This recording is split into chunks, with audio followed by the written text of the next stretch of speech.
আসেন বন্ধুরা, আপনাদের আজকে রান্না দেখাচ্ছি। বসি আগে বসে একটু সরো, পেছনে সরো, পেছনে সরো, পেছনে সরো।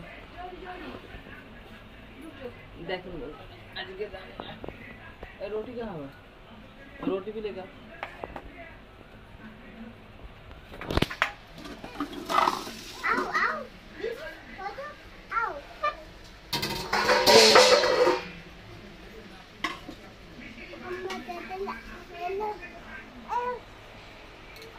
এই দেখেন, এটা হচ্ছে সাদা ভাত।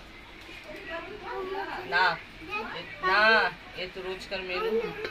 ভাজি রাখবে সাদা ভাত না দেখবে। আর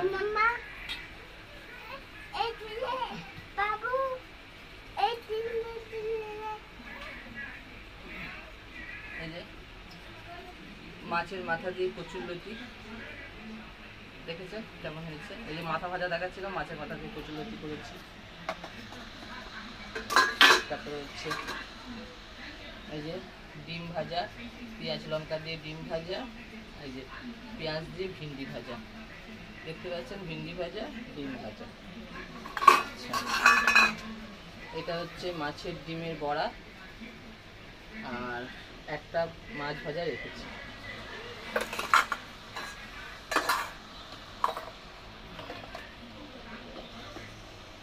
আজকে আর সালাদ কাটিনি, গোটা গোটা শশা রেখেছি। এটা হচ্ছে টমেটোমের চাটনি, কালকের চাটনি করিনি। এটা হচ্ছে কালকেরই অল্প করে টক ডাল ছিল, ভিন্ডি ভেজেছি ওই টক ডাল দিয়ে খাবার জন্য। কালকে অল্প করে টক ডাল ছিল, ভিন্ডি ভেজেছি।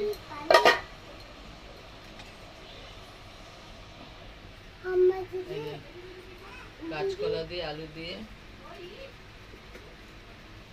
মাছের ঝোল করেছে, একদম পাতলা, হালকা পাতলা করে, প্রচুর গরম পড়েছে। কাঁচকলা দিয়ে আলু দিয়ে মাছের ঝোল হালকা পাতলা করে। আর মেয়ের জন্য অল্প করে কচুরলতি সরিয়ে রেখেছি, মেয়ে মাছের মাথা দিয়ে কচুরলতি খায় না। আজকে দুপুরে হ্যাঁ আপনাদের দাদা ভাইয়ের জন্য রুটি, এই দেখেন ওনার জন্য রুটি। ও ভাত খাবে না, ভাত নরম হয়ে গেছে, ওই জন্য ও ভাত খাবে না। ও ওই ভাত একটু অল্প নরম হয়ে গেলে ও খায় না, ওর জন্য আবার রুটি করতে হলো আমাকে। আজকে দুপুরে এই রান্না, এই করেছি। কেমন হয়েছে রান্নার মেনু বলবেন, তরকারিগুলো কেমন ভালো লাগে কি লাগে না, রেসিপিগুলো বলবেন আপনারা। নমস্কার, শুভ দুপুর বন্ধুরা।